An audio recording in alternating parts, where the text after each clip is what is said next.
You will hear a number of different recordings, and you will have to answer questions on what you hear. There will be time for you to read the instructions and questions, and you will have a chance to check your work.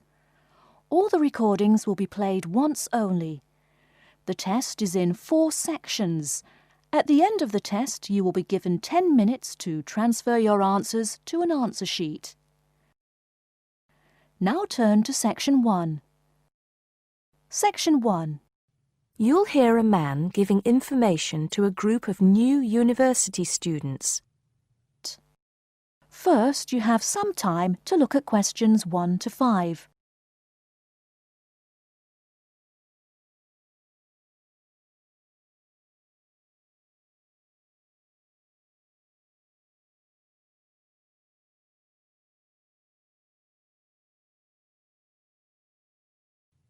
Good morning, University of Radstock students, and thank you for coming out today. As some of you may already know, my name is Scott Barnes, and I am the director of the Student Services Office here at the university. I'm here today to give you some information about what Student Services has to offer you. To begin with, let me just say that I feel that our office will play an important role in the way that all of you will experience your time here at Radstock as students.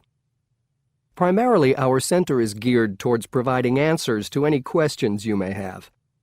Because all of our reception staff are currently enrolled as students at Radstock, we feel that we're in an excellent position to deal with any issues you may face during your time here at the university. As I said earlier, the Student Services Office is mainly a place where you can have your queries answered. However, the office is more than that. For example, if you come and visit us, you can pick up your student discount cards. Now, with these cards, which come at no additional cost to you, you can take advantage of reductions of up to 40% on all forms of public transport in the city. In addition, the cards are honored at many shops and restaurants in the area, giving you the chance to save up to 35% off food, beverages, and other purchases. Our office is also the place you should visit if you would like to get involved in any of the 30 different clubs and societies available at Radstock.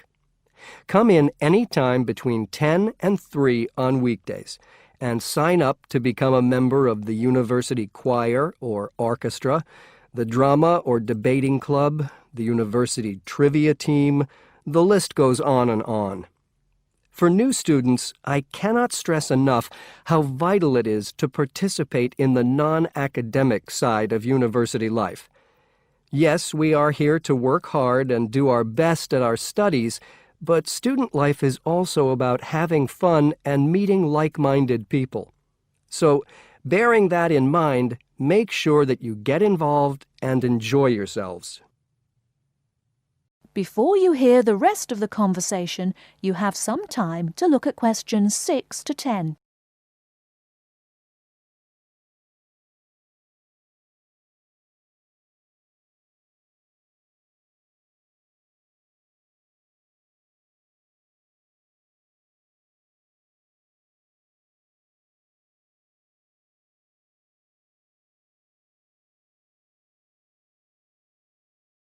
Now listen and answer questions 6 to 10. Moving along, I'd now like to talk to you about another very important service that our office provides, and that is counseling.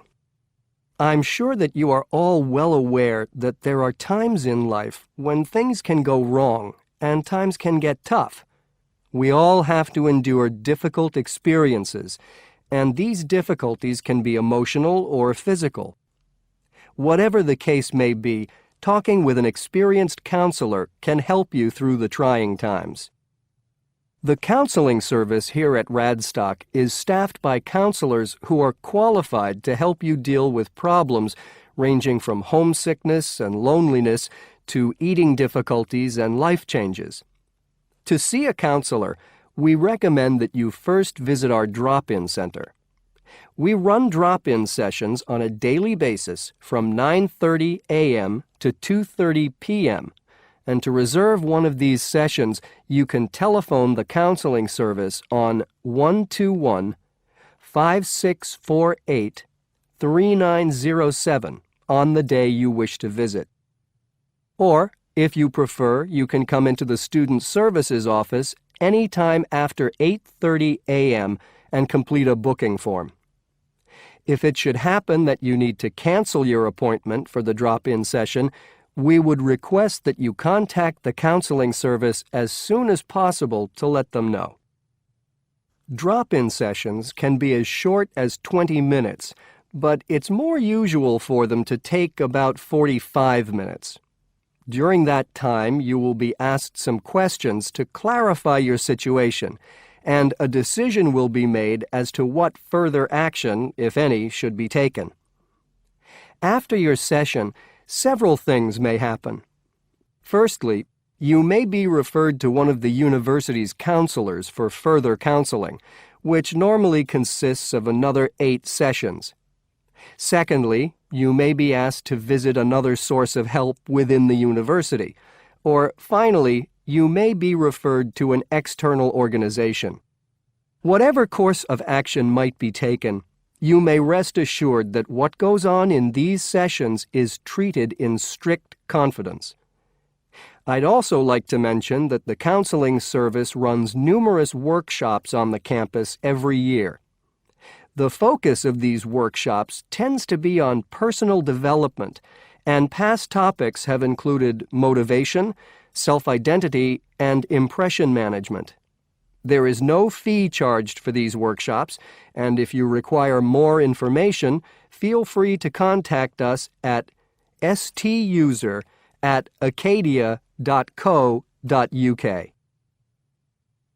That is the end of Section 1. You now have half a minute to check your answers.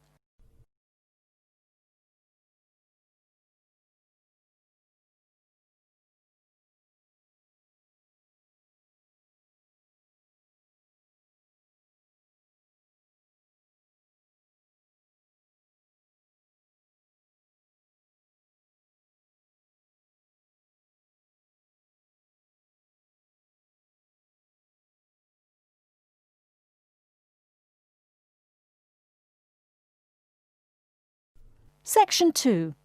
You will hear a media studies tutor giving a lecture about news sources. First, you have some time to look at questions 11 to 15.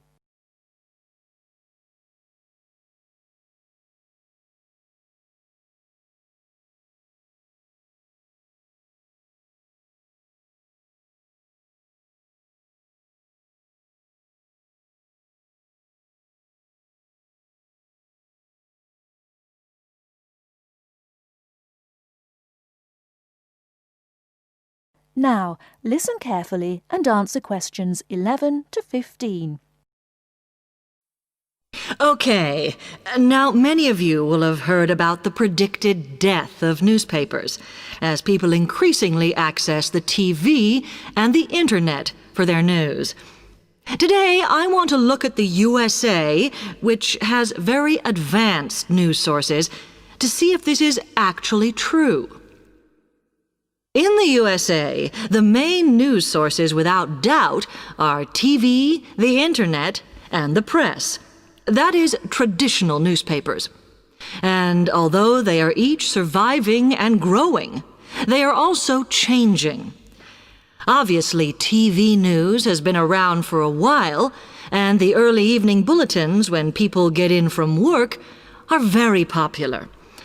I suppose we traditionally think of the morning newspaper arriving on our doorstep with the daily news. Interestingly, this is not borne out by the statistics, which show that readership in the U.S. is much higher when people have time to relax, when they're not working, especially on Sundays.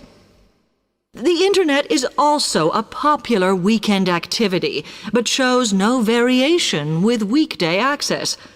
So people are using the different sources in different ways. Interestingly, local radio has been hit less by the grip of quite strong local newspapers than by the Internet, which is seen to offer a better regional service. But just because the Internet is seen as the new force in news media does not mean it is dominant. Television has, of course, been global for a while. But now technological changes, which have fueled the rise of online news, have also allowed newspapers to print and distribute editions across the world. In fact, Internet news, which is seen as the big competitor for traditional markets, does not offer that much variety. Often, the sources are the online versions of the newspapers, whereas television, in order to offer something different, has had to come up with a much more mixed bag of reporting, from hard news to light reports on celebrity events. Another issue is reliability. The Internet is virtually unregulated, so anything can be reported there, whether true or not. Journalists on newspapers have fought a long, hard battle to fight intervention and to retain the freedom of the press. Television, however, is seen as critical to political power and has become subject to harsh controls about what it can or cannot say. Before you hear the rest of the talk, you have some time to look at questions 16 to 20.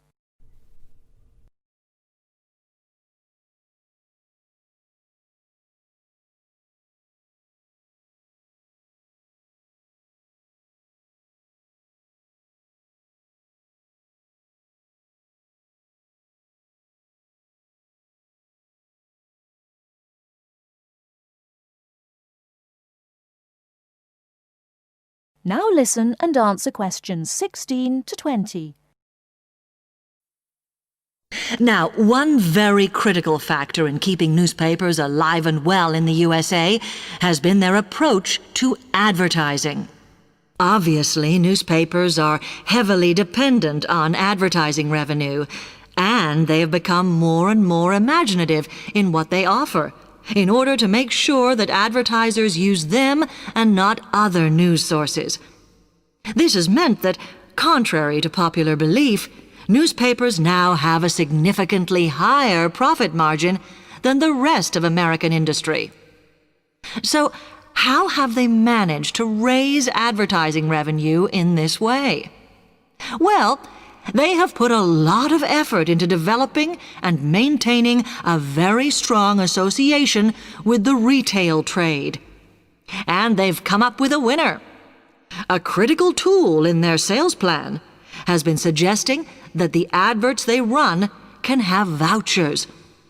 This has been enormously effective because they have found that not only do more people buy the paper to get the discounts, but also that this inevitably means much higher sales for the clients who advertised. As well as doing this, the newspapers have also introduced aggressive sales campaigns over the last few years. This has resulted in a significant and continuing rise in the number of advertisers prepared to pay the extra for full-page ads. So, what I would like to move on to... That is the end of section 2. You now have half a minute to check your answers.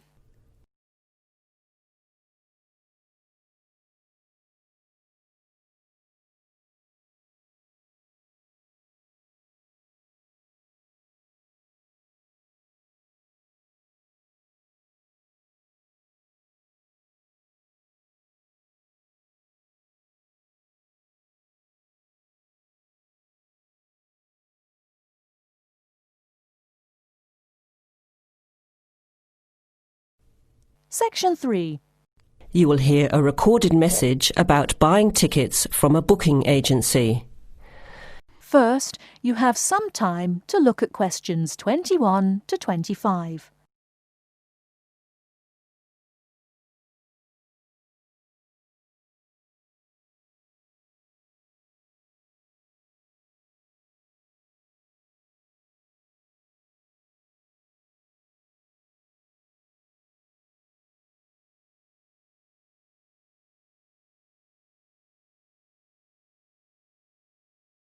Now listen carefully and answer questions 21 to 25. Thank you for calling ATS Advanced Ticketing System, the call system for all your entertainment needs. Our automated telephone service is designed to answer your questions quickly and easily. The ATS office in the Regency Theatre is open Monday to Thursdays from 10 a.m. till 5 p.m. and on Friday and Saturday till 8 p.m. For online bookings and detailed program listings, check our website at www.atstix.com. That's spelled ATSTIX.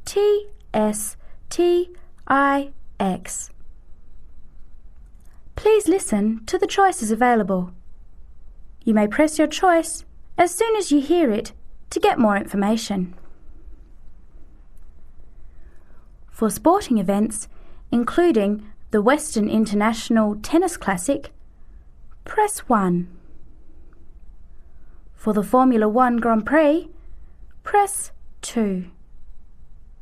For classical music, including the upcoming Philharmonic Orchestra series, press 3. For theatre and dance, press 4. For other inquiries, please hold the line. Before the recorded message continues, Before you hear the rest of the talk, you have some time to look at questions 26 to 30.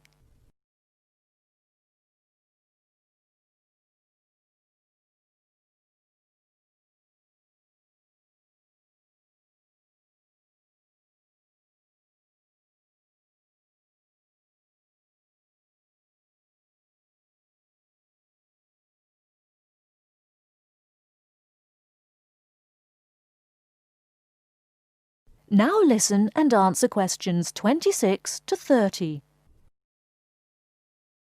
Ticket prices for the Formula 1 Grand Prix on the 10th until the 14th of March are as follows. General admission. Thursday, $27.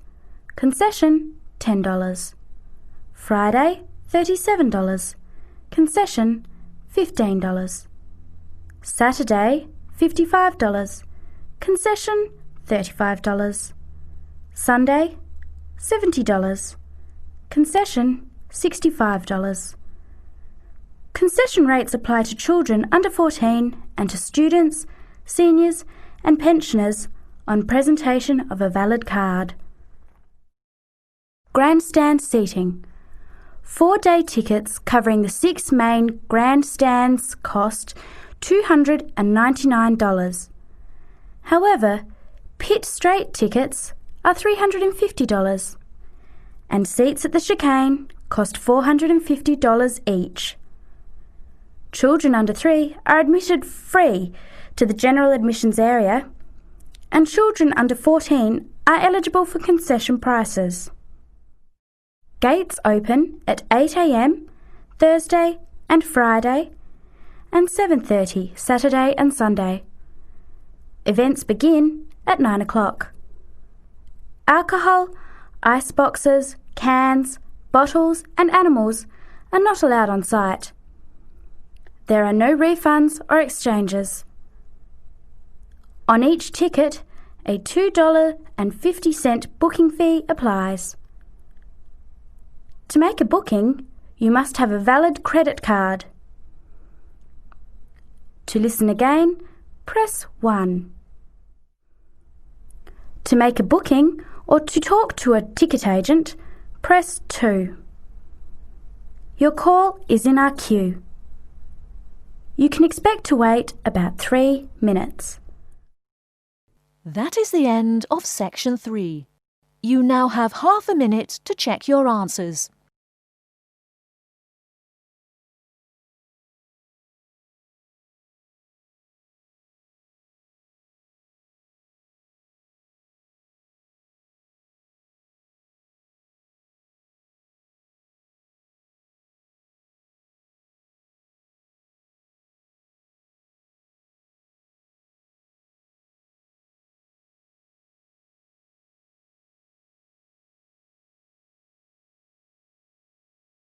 Now turn to Section 4.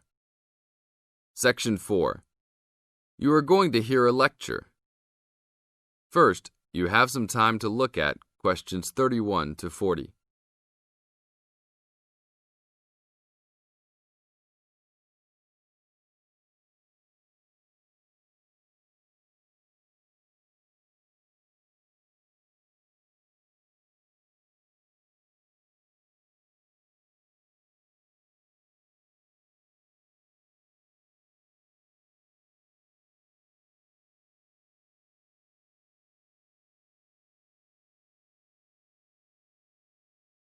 Now listen to the tape and answer questions 31 to 40.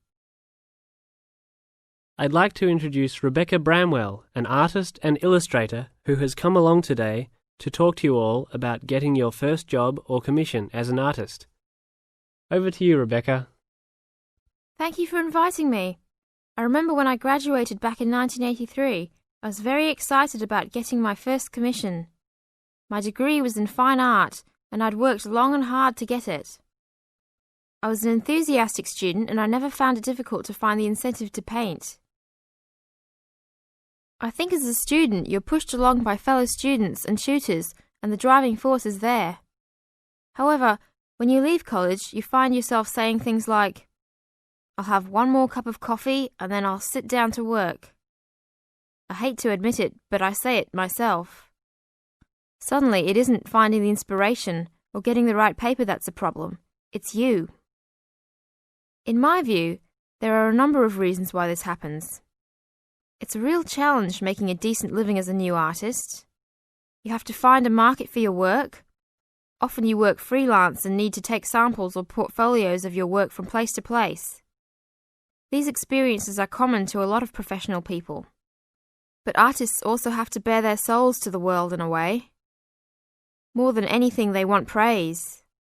If people don't like what they create, then it can be a very emotional and upsetting experience hearing them say this. I began to realize that these problems were preventing me from having a career in art, and so I decided to experiment. I was a painter, but I started to dabble in illustration, drawing pictures for books, cards, and this offered me the opportunity to become more emotionally detached from my work. I was no longer producing images from the heart, but developing images for a specified subject, taking a more practical approach. I began to develop a collection of my illustrations which I put into a portfolio and started to carry around with me to show prospective clients and employers. But it was still tricky because publishers, for example, want to know that your drawings will reproduce well in a book. But without having had any work published, it's hard to prove this. Having a wonderful portfolio or collection of original artwork is, of course, a first step. But what most potential clients would like to see is printed artwork, and without this evidence, they tend to hold back still when it comes to offering a contract. Well, I overcame this problem in two ways, and I suppose this is my advice to you on preparing your portfolio of your best work.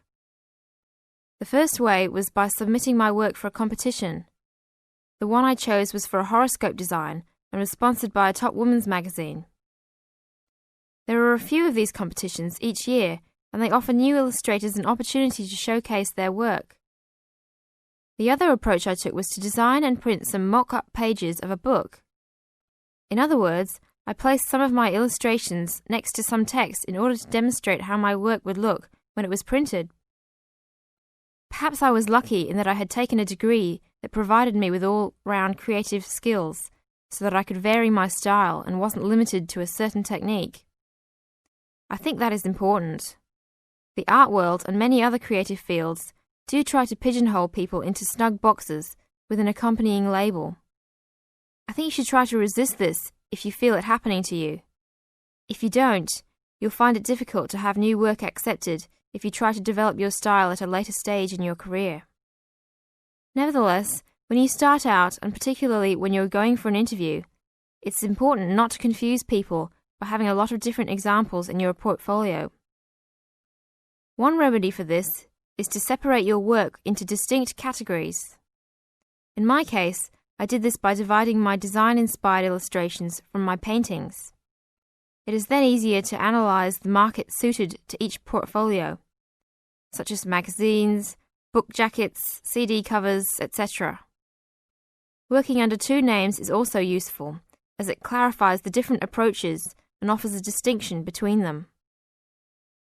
I think it's been hard for artists to be recognised in anything other than the pigeonholes that they have been placed in. Luckily, these barriers are slowly being demolished. This is the end of Section 4. You now have 30 seconds to check your answers.